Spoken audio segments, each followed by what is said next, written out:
할렐루야, 반갑습니다. 우리 말씀을 같이 보겠습니다. 오늘 말씀은 요한복음 말씀입니다.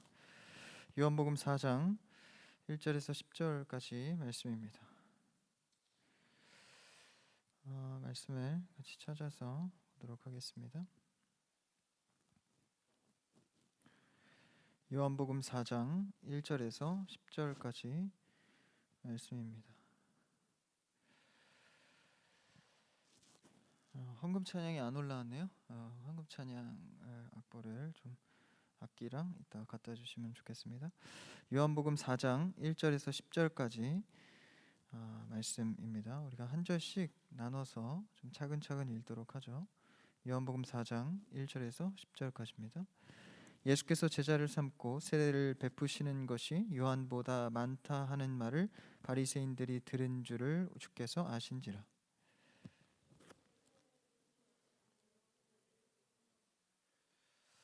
유대를 떠나사 다시 갈릴리로 가실새 사마리아에 있는 수가라 하는 동네에 이르시니 야곱이 그 아들 요셉에게 준 땅이 가깝고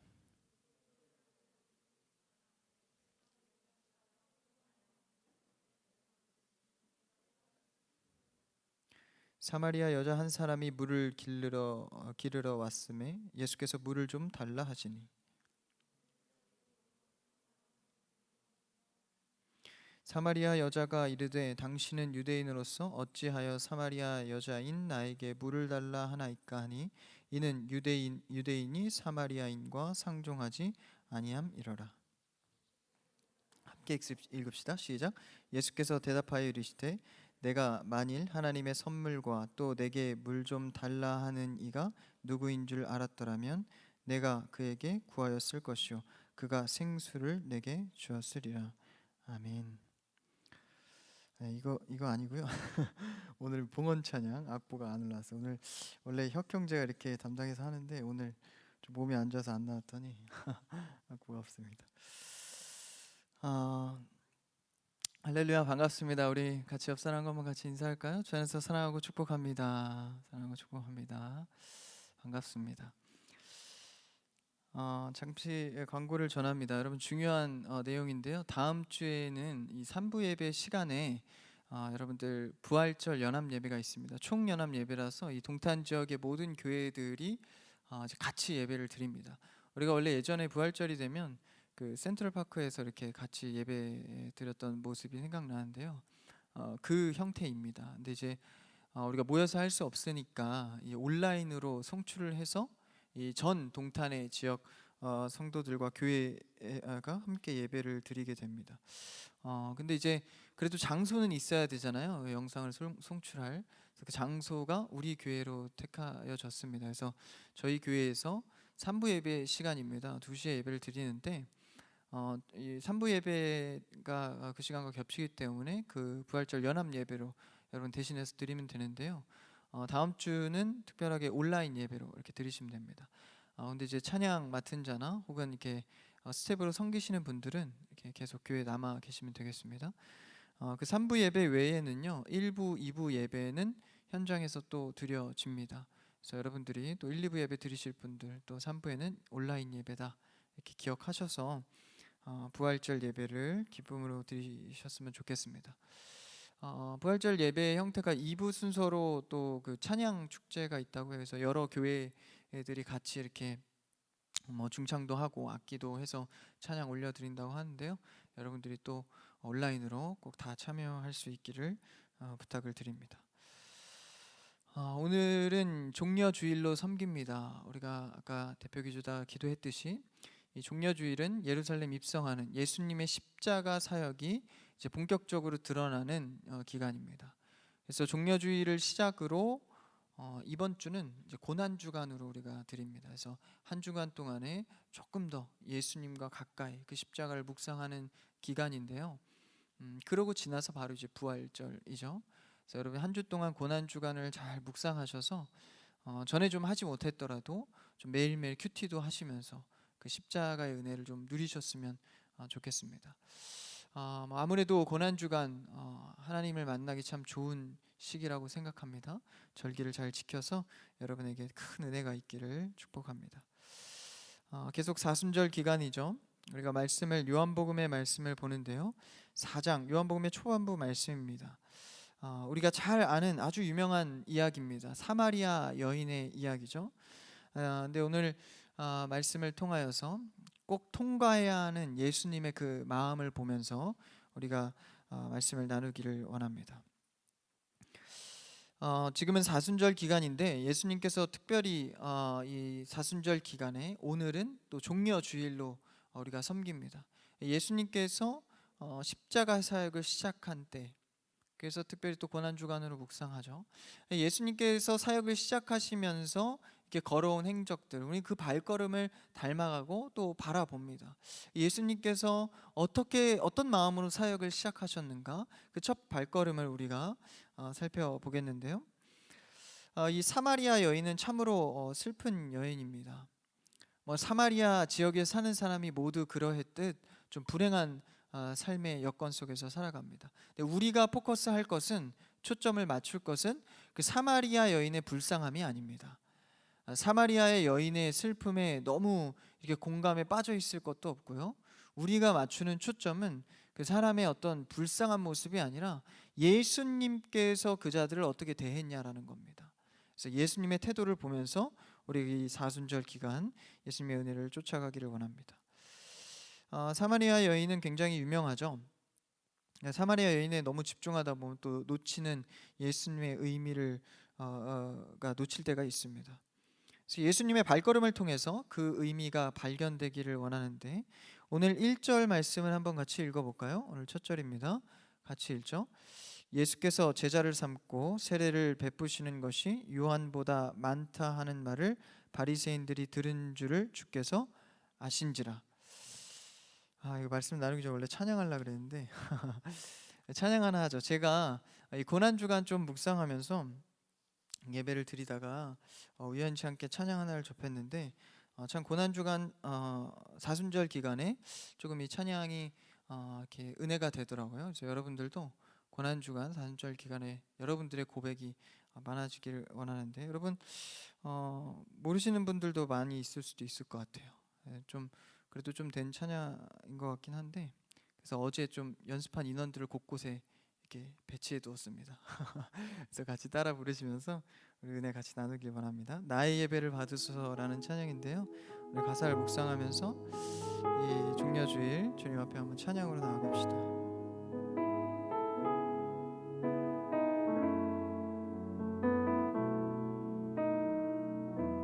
오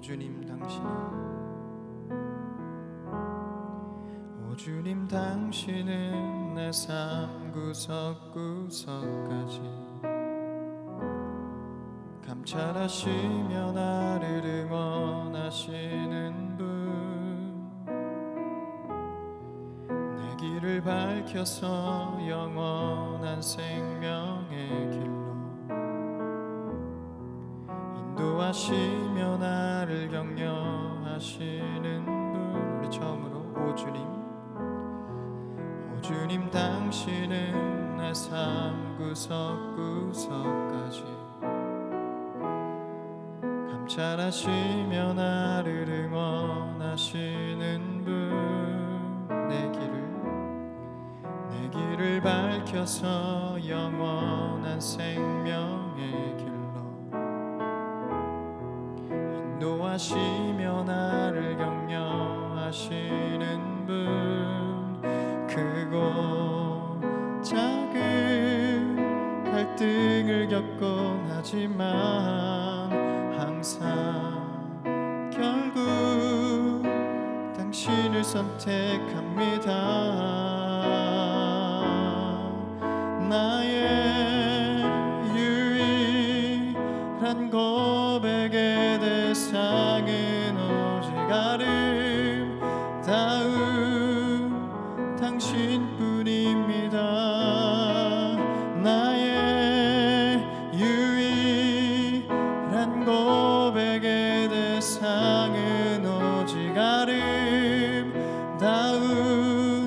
당신 번 더 나의 유일한 고백의 대상은 오직 아름다운 당신뿐입니다. 나의 예배를 받으소서, 홀로 영광을 받으소서. 주여, 나의 주여. 아멘. 우리가 사순절 기간 여러분의 찬양으로 또 고난 주간 귀한 고백이 이어지기를 축복합니다. 이 찬양 참 은혜가 되죠. 여러분들 또 고난 주간에 많이 또 부르시고 고백하는 은혜가 있길 바랍니다. 말씀으로 돌아와서 우리가 1절 말씀을 방금 읽었는데요. 예수께서 제자를 삼고 세례를 베푸시는 것이 요한보다 많다는 말을 누가 들었어요? 바리새인들이 그것을 듣고 이제 예수님께서 그러니까 어떤 종교단체를 만들려고 하는 것으로 생각했다는 겁니다. 지금 상황은 이제 종교적인 어떤 세력을 형성한다고 본 거예요. 그럼 이제 바리새인들의 입지가 또 좁아지고 위기가 있겠죠. 그래서 요한보다 그것이 많다, 그러니까 요한보다 더 뛰어나다라는 어떤 그런 생각을 한 것입니다. 근데 여기서 보면 이제 세례를 베풀었다라고 나옵니다. 근데 예수님은 사실 세례를 베푼 적이 없습니다. 제자들이 세례를 베풀었죠. 그러니까 바리새인들이 엄청난 큰 오해를 하고 있는 거죠. 아니 어쩌면 모함을 하고 있는지 모르겠습니다. 그래서 제자들이 한 것을 바리새인들이 오해했든 모함했든 예수님의 종교 세력에 위협을 주고 있습니다. 그래서 바리새인들은 어떤 이런 형태를 주님께서도 모르시지 않았죠. 자, 그 가운데에 2절 말씀을 한번 읽어볼까요? 2절입니다. 본문이요. 네, 시작. 예수께서 친히 세례를 베푸신 것이 아니요 제자들이 베푼 것이라. 여기서도 명확히 나와 있죠. 그 다음에 3절을 읽어봅시다. 3절이요. 시작. 유대를 떠나서 다시 갈릴리로 가실세. 예수님께서 이제 그곳을 떠나서 유대를 떠나서 다른 곳으로 이동을 합니다. 어디로 가죠? 갈릴리로 갑니다.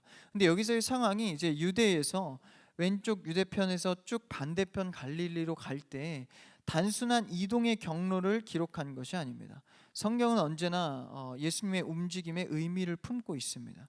단순히 그냥 이동 경로를 제시한 것이 아니라 기록한 것이 아니라 유대를 떠났다는 건 무엇입니까? 예수님께서 이 지역에 있을 필요가 없다. 예수님의 결단입니다. 어떤 것이 떠올리죠? 온 유대와 사마리아 땅끝까지. 예루살렘부터 시작한, 그러니까 이스라엘에만 갇혀 있다고 생각했던 어떤 복음이 이제는 나아가는 겁니다. 그러니까 예수님께서도 이동을 하는, 그러니까 이곳을 유대를 떠나서 다른 곳으로 가는 것이죠. 그러니까 구원받은, 그러니까 선택된 백성들을 향해서 나아가는 것입니다. 그러니까 우리의 신앙도 하나님 안에서 자꾸 나아가야 하는 것이죠. 멈춰 있는 것이 아닙니다. 여기 있을 필요가 없다는 거. 이제는 그러니까 기도에도 때가 있고, 그렇죠?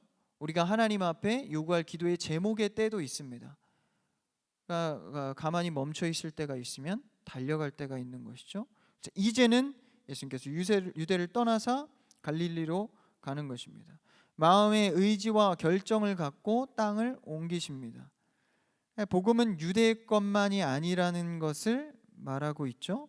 그러면서 4절 말씀에 이렇게 말합니다. 4절을 한번 읽어볼까요? 시작. 사마리아를 통과하여야 하겠는지라. 오늘 말씀의 제목이죠. 통과하여야 하겠는지라.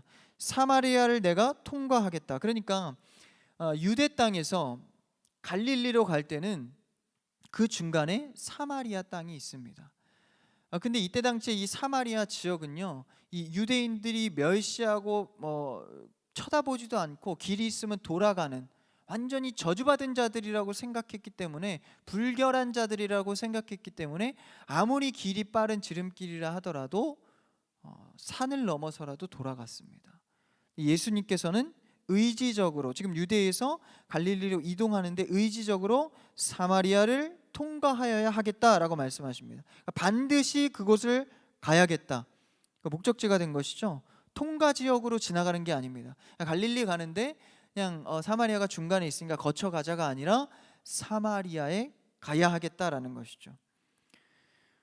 그래서 예수님께서는 반드시 가는 발걸음으로 가십니다. 유대에서 갈릴리에 거쳐가는 땅이 아닙니다. 지름길이 아닙니다. 그냥 예수님은 사마리아를 목적에 두고 가는 것이죠.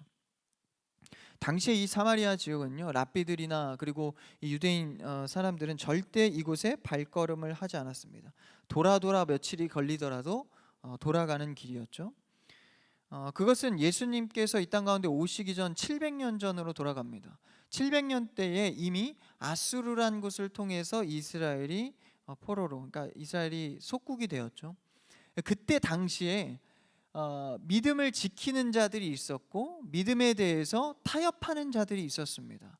그러니까 당시에 그 아수르의 어마어마한 강대국이 이스라엘 잡고 있었기 때문에 정치적으로, 사회적으로, 사회활동, 경제활동 이런 것들을 아수르가 꽉 잡고 있었습니다. 그래서 자신의 나라에 복종하고 따르지 않으면 절대적으로 경제활동을 할 수 없게끔 시스템이 되어 있었던 것이죠. 그래서 그들이 섬기는 하나님을 포기해야 했었습니다. 아수르에게 신앙 고백을 했어야 했습니다. 그러니까 당장 먹고 살기가 급급한 자들은 잠깐 믿음을 저버리더라도 그 경제 상황의 활동을 택한 것이죠. 근데 그 와중에도 이 정통 유대인들이 이 모습을 지킨 겁니다. 야, 그래도 우리는 믿음을 지키자. 그러니까 나중에 해방이 된 거예요. 해방이 되고 보니까 정통 유대 믿음을 지킨 자들이 우위에 서기 시작합니다. 야, 너희들은 믿음 팔아먹고 먹고 살겠다고 한 자들 아니냐. 그래서 그 자들을 멸시하고 조롱하고 쫓겨나면서 어디에 모여 살게 된 겁니까? 바로 사마리아 지역에 모여 살게 된 겁니다. 그러니까 이들은 이 혼합적인 당시에, 그러니까 아수르의 속국으로 잡혔을 때 이들이 민족 말살 정책으로 행한 것이 그들과 이방인들을 거기다 침투시켜서, 자기 민족이나 이방인들을 침투시켜서 피를 섞는 겁니다. 그래서 혈통 민족을 없애버리는 정책을 쓴 거예요. 거기에 휘말려서 먹고 살기 급급한 자들이, 그것을 수용한 자들은 이제 유대인들이 보기에 굉장히 불결한 자가 된 겁니다. 그래서 그 자들이 사마리아에 모여서 저 예루살렘을 바라보면서, 저희가 사실 우리의 예배의 성소인데 거기서 예배 드리지도 못하고 사마리아에 모여서 숨어 지내듯 살았다는 것입니다. 그러니까 이제 예수님 시대로 왔을 때 유대인들이나 랍비들은 당연히 그 지역을 절대 발걸음하지 않았다는 것이죠. 그럼 유대인인 예수님은 어땠을까요? 당연히 이 상황을 알고 있었습니다. 그 전통도 알고 있었고 그 문화도, 그 관습도 알고 있었습니다. 그럼에도 예수님은 어떻게 하시죠? 반드시 내가 거기를 가야겠다. 그러니까 이방인들과 교류한 자, 다른 나라에게 속국이 되었다고 자신의 믿음을 팔아먹은 자들을 개, 돼지 취급할 때, 상종하지 않을 때 예수님께서는 어떻게 하죠? 지금 그곳에 발걸음을 내가 하겠다. 그러니까 시대의 문화나 통념과 관습을 한 번에 무너뜨리면서 큰 저항을 하고 계신 겁니다. 복음 앞에서 나는 그 일을, 너희가 멸시한 그 일을 동의하지 않는다. 여러분, 이것은요, 우리가 그냥 문자적으로 읽으니까 그런가 보다 할 것 같은데 사실 그때 당시에는 굉장히 변혁적이고 개혁적인 일을 하신 겁니다. 그러니까 왜 그러냐면 스스로가 유대 땅에서 태어난 유대인인데 그것의 유대인 전통을 아는 자가 그곳에 발걸음을 하겠다라고 결단을 갖고 나아가는 것은, 이것은 그냥 큰 저항입니다. 대항하는 거죠. 그러니까 예수 그리스도로 인하여서 이제 유대인의 시각도 달라지고 믿음의 사람들의 시각이 달라지는 건 뭐로부터입니까? 예수님의 말과 행동으로부터입니다. 예수님이 하신 일이 진리입니다. 할렐루야. 그러니까 이제 제정이 되는 거예요. 다시금 제정이 되는 겁니다. 예수님을 통해서. 아무리 수백 년 동안의 관념과 습관과 관념이었다 할지라도 예수 그리스도께서 제대로 된 복음을 가르쳐주고 있는 것이죠. 우리가 20년, 30년, 40년 동안에 내가 올바르다고 생각한 것도 예수 그리스도의 말씀 앞에 내가 걸림이 있고 틀리다면 돌아서야 합니다. 이것이 예수님께서 발걸음을 한 의지적인 모습입니다. 우리 잘 아는 사건이죠. 요새 좀 이슈되는 사건, LH 그 부동산, 거의 이게 투기가 아니라 사기라고 말하는 그런 어떤 엄청난 이 국민의 배신의 사건이 터졌는데, 근데 그 안에 들어간 사람들이 거의 대부분 그러한 생각과 어떤 행태가 저질러졌는데, 근데 여러분 그 사람이 처음부터 그랬을까요? 거기 들어가 보니까 누구나 다 그러는 거예요. 그러니까 조금 이렇게 정보를 빼들린다거나 돈을 빼들린다거나 투기를 하는 게 그 문화 안에서는 아무렇지도 않은 겁니다. 오히려 안 하는 게 바본 거예요. 그러니까 누구나 그 마음들이 그냥 안일하게 그냥 해 가는 겁니다. 그럼에도 불구하고 예수님께서는 그 관습을 깨는 겁니다. 왜요? 진리, 복음 안에서 말하고 행동하기 때문입니다. 우리도 그러한 세상의 통념과 시대 문화, 아무리 수백 년 동안 이어져 온 일이라 할지라도 예수 그리스도 안에서 틀리다면 우리는 예수 그리스도의 길을 걸어가야 합니다. 여러분, 이것이요 4절의 오늘 말씀처럼요 사마리아를 통과하여야 하겠는지라 명시하고 가는 겁니다. 여러분, 우리는 안 될지라도 일단 결단하고 가는 겁니다. 할렐루야.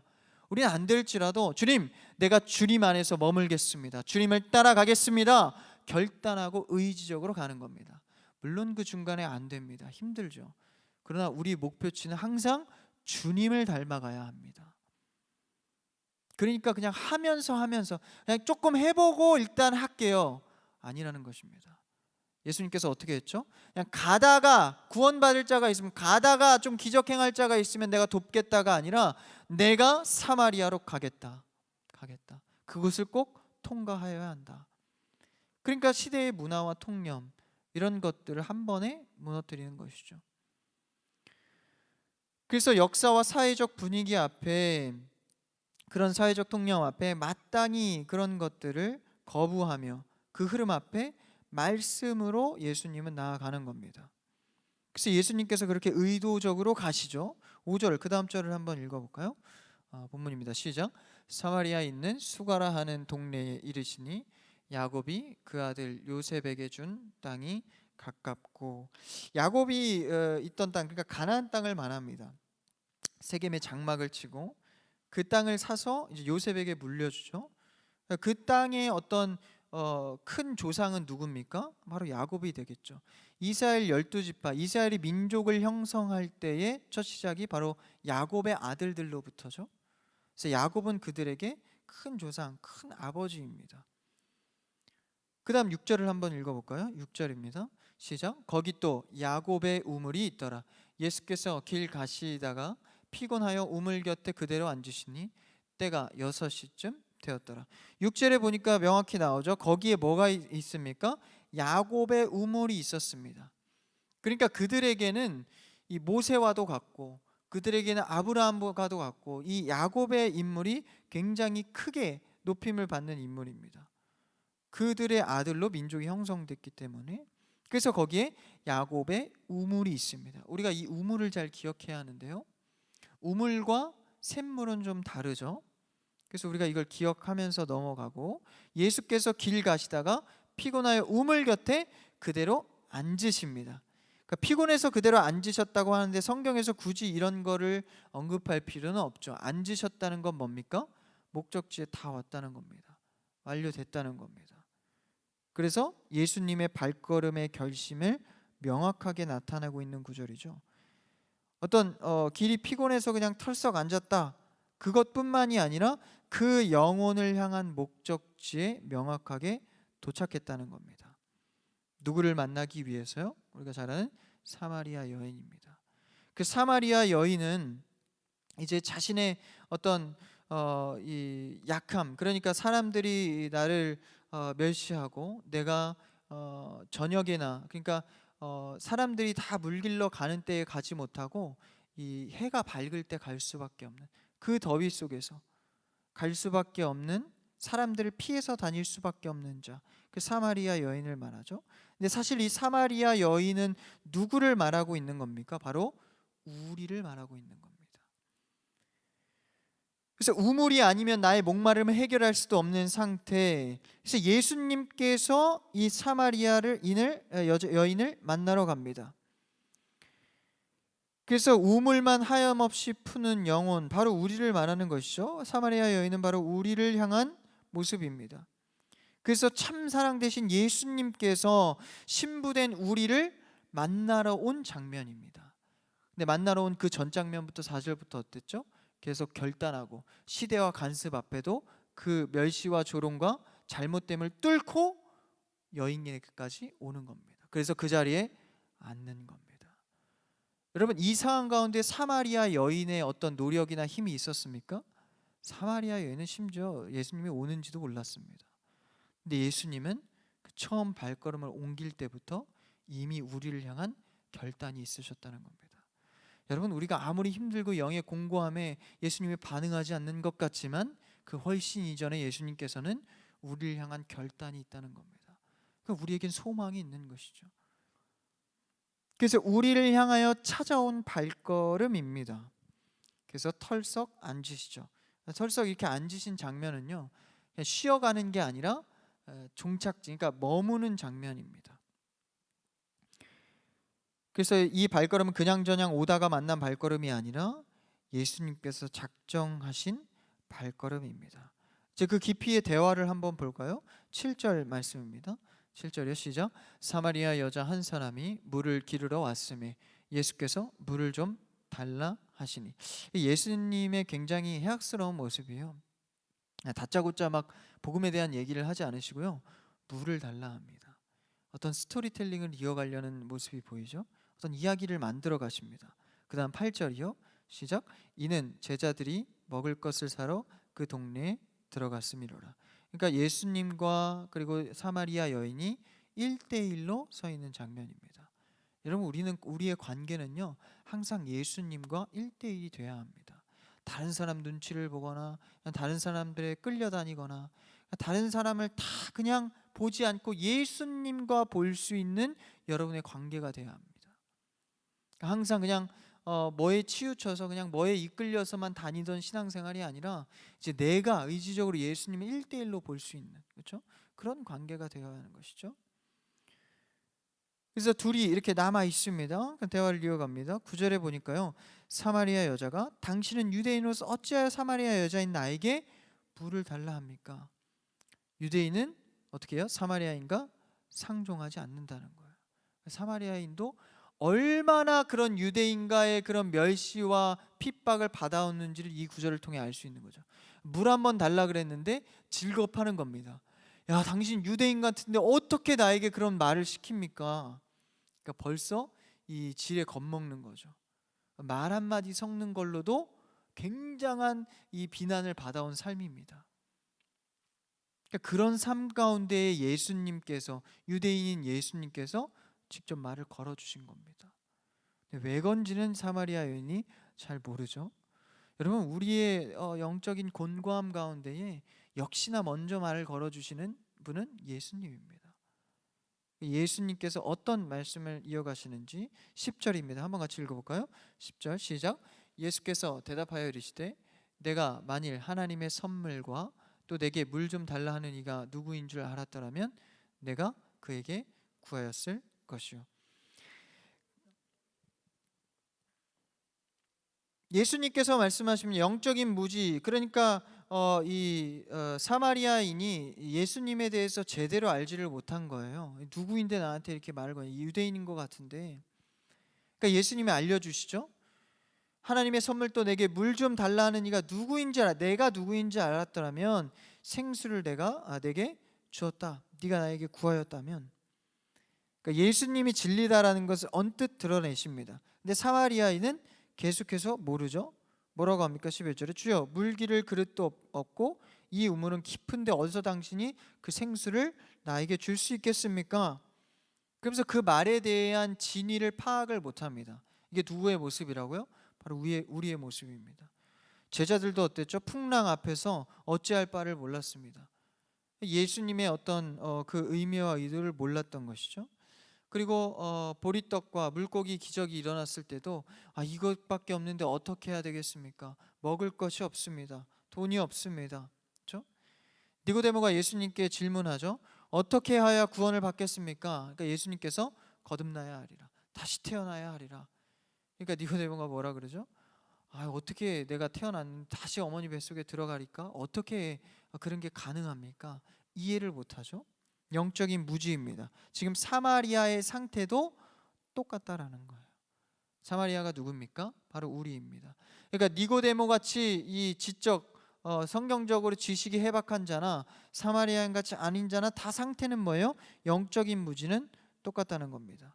그러니까 사마리아인에 대해서 지나친 동정은 지금 말씀의 초점이 아닙니다. 구원에 대한 의미가 있는 것이죠. 예수님이 찾고 찾아서 결정하여 털썩 앉아 있는 곳. 그래서 우리의 마음과 생각이 어쩌든 예수님께서 오셔야 구원의 삶이 가능합니다. 내가 지적으로 니고데모와 같이 깨닫는 것으로 아니다라는 거예요. 예수님께서 나에게 직접 오셔야 가능하다는 겁니다. 그래서 12절에서는 무지의 기품이 나오죠. 한번 12절 읽어볼까요? 12절입니다. 시작. 우리 조상 야곱이 이 우물을 우리에게 주셨고 또 여기서 자기와 자기 아들들과 짐승이 다 마셨는데 당신이 야곱보다 더 크니까. 그러니까 이 지금 사마리아인에게 야곱이 가장 큰 자입니다. 야곱보다 큰 자입니까? 무슨 물을 준다는 거예요. 그러니까 이것도 니고데모처럼 이해하지 못한 어떤 무지의 대답을 하죠. 그러니까 예수님이 결정적인 말씀을 하십니다. 13절을 넘어서 14절을 한번 같이 읽어볼까요? 4절 시작. 내가 주는 물을 마시는 자는 영원히 목마르지 아니하리니 내가 주는 물은 그 속에서 영생하도록 솟아나는 샘물이 되리라. 할렐루야. 이 물을 주신다는 거예요. 예수님께서 직접 오셔서. 이 물은 무엇입니까? 아까 그 말한 우물의 물이 아니라 어떤 물이죠? 샘에서 나는 물입니다. 우물과 샘물은 전혀 다른 물입니다. 우물은 뭐죠? 사람이 파서 만들어 형성해 놓은 물입니다. 샘물은 무엇입니까? 자연적으로 생성돼서 솟아나는 물입니다. 예수님께서는 뭘 주신다고요? 샘물을 주신다는 겁니다. 사마리아인이 우물로, 그러니까 인위적인 체험으로 나에게 어떤 내 욕망과 내 곤고함과 영적인 무지를 채우려고 아무리 우물을 퍼달라 봤지만 그것으로는 채워지지 않는다는 거예요. 영원히 마르지 않는 샘, 자연적으로 나오는 샘, 예수님의 샘물을 주겠다는 겁니다. 여러분, 우리 안에 아무리 많은 것들이 채워져도 직장, 좋은 직장 갖고 경제적으로 여유로워지고 가정도 생겼지만 여전히도 내 영이 곤고한 이유는 무엇입니까? 계속 채워도 안 되는 이유가 뭡니까? 샘물로 채우지 않았기 때문입니다. 우리의 영은 기본적으로 죄짓고 이 땅 가운데 태어난 이후로는요, 아담 이후로부터는 반드시 이 샘물이 채워져야 살 수 있도록 만들어 놓으셨습니다. 샘물 없이, 그러니까 샘물과 비슷한 우물만 찾다가는 내 영의 곤고함, 외로움, 우울감이 온다는 겁니다. 우리는 그렇게 지어졌다는 거예요. 그래서 예수님께서 그 영혼의 불쌍함을 보시고 이미 언제부터요? 유대 땅을 벗어났을 때부터 내가 사마리아를 통과해야 하겠다. 그래서 우리의 무지와 우리의 어려움과 우울감, 외로움을 보시고 먼저 찾아온 분이 예수님입니다. 그 사역을 하기 위해 이 땅 가운데 오신 거 아닙니까? 여러분, 그 예수님을 오늘도 이 고난주간에도 찾는 여러분들을 축복합니다. 그 예수님으로만 우리가 살아갈 수 있다는 거예요. 그래서 우물은 사람이 만든 한 개의 물입니다. 이제 샘은요, 만든 것이 아니라 자연적으로 발생되어지는 물이죠. 근데 여기서 예수님께서 샘을 준대요? 아니면 샘물을 준답니까? 샘물을 주십니다. 그러면은 샘물은 어디서 나와요? 샘에서 나오지 않습니까? 그 샘에서 나온 물을 떠다 준다는 겁니다. 그러면 샘은 누구입니까? 바로 예수 그리스도입니다. 샘물은요, 우리에게 믿음이 되면 구원이 되는 겁니다. 예수 그리스도를 통한 구원을 너에게 주겠다는 겁니다. 그래서 예수님께서 이런 엄청난 진리의 말씀을 해 주십니다. 그러니까 15절에서 뭐라고 하죠? 이 사마리아 여인이 15절을 한번 읽어볼까요? 15절 시작.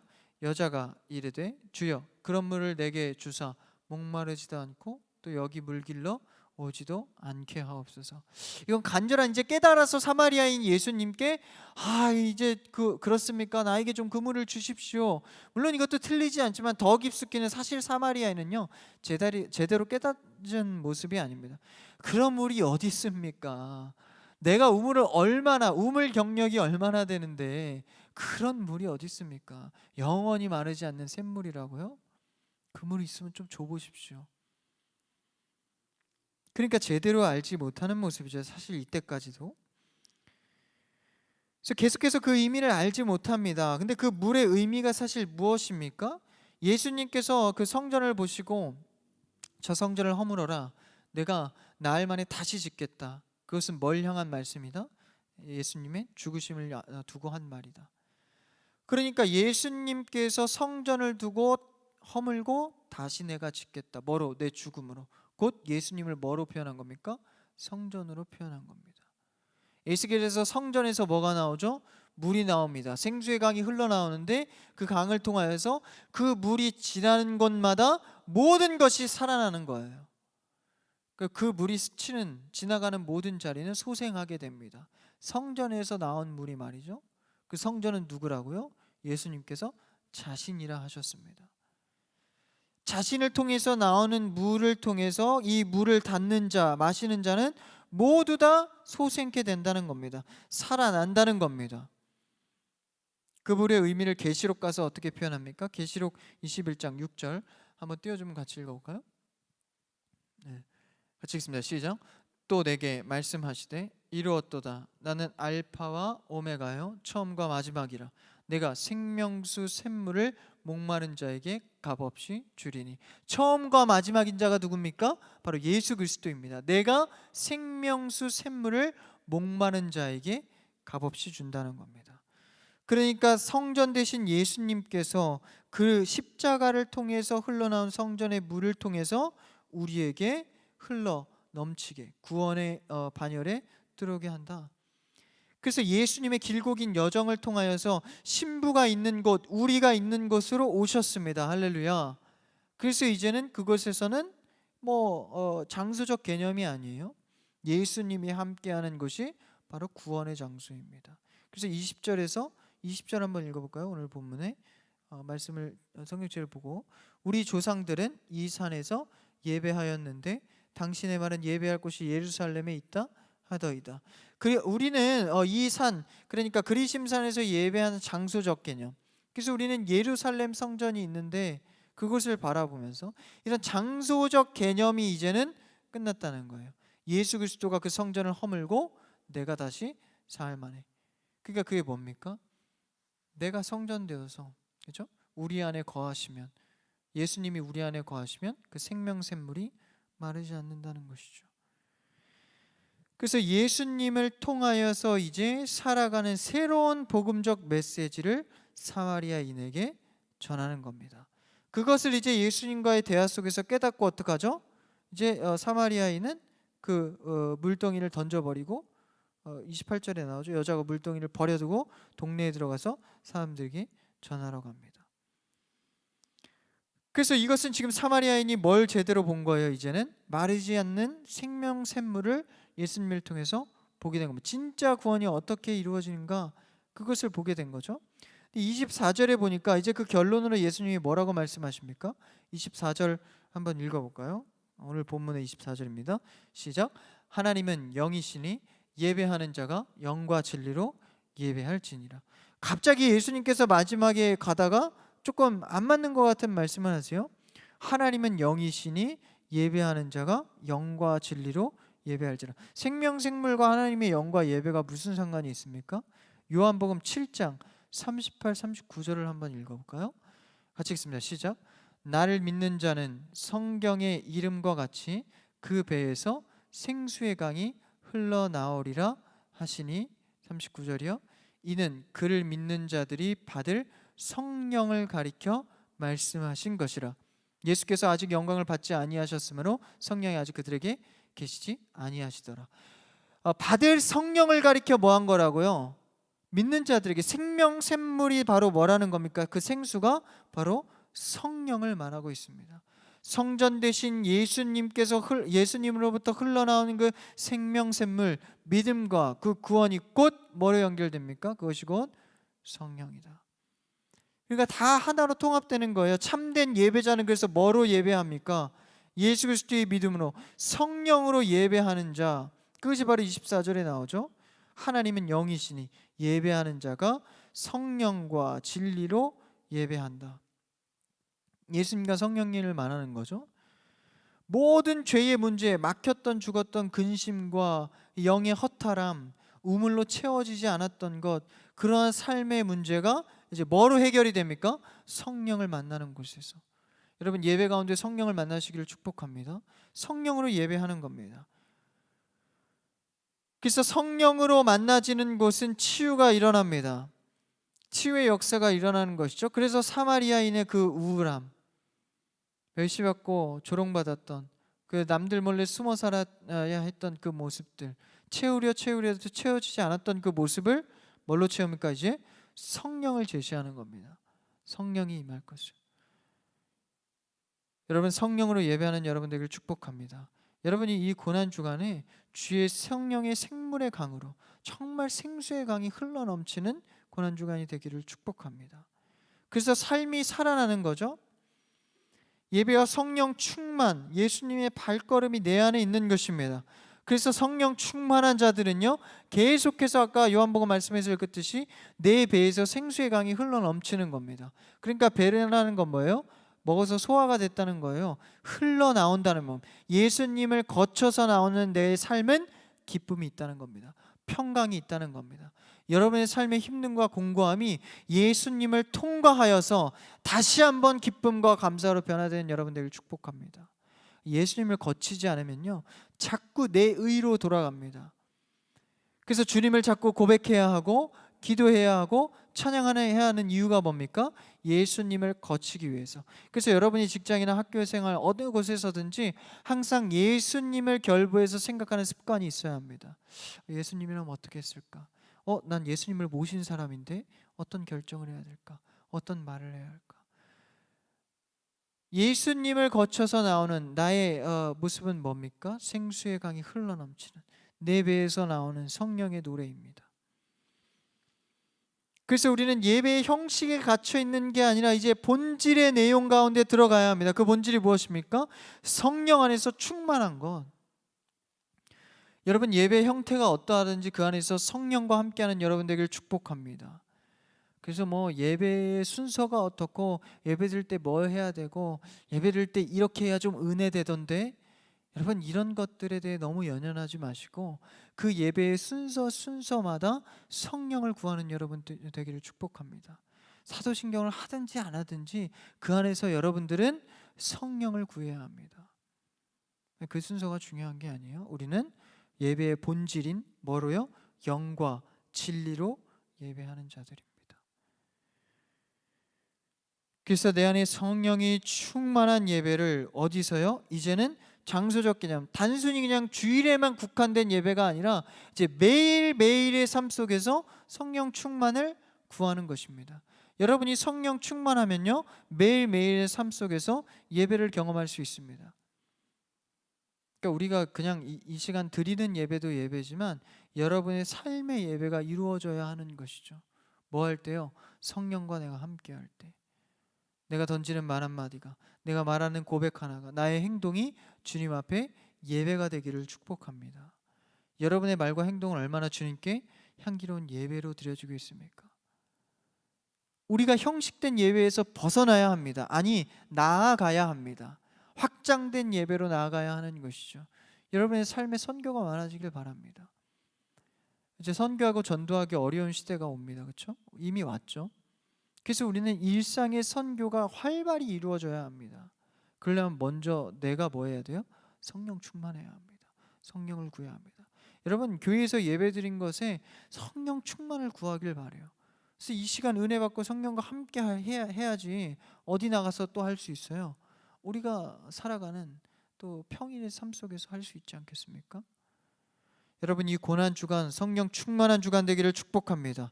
예수님의 발걸음을 따라가는 여러분 되기를 축복합니다. 예수님께서 결단하여 걸어갔듯이 통과하여야겠는지라.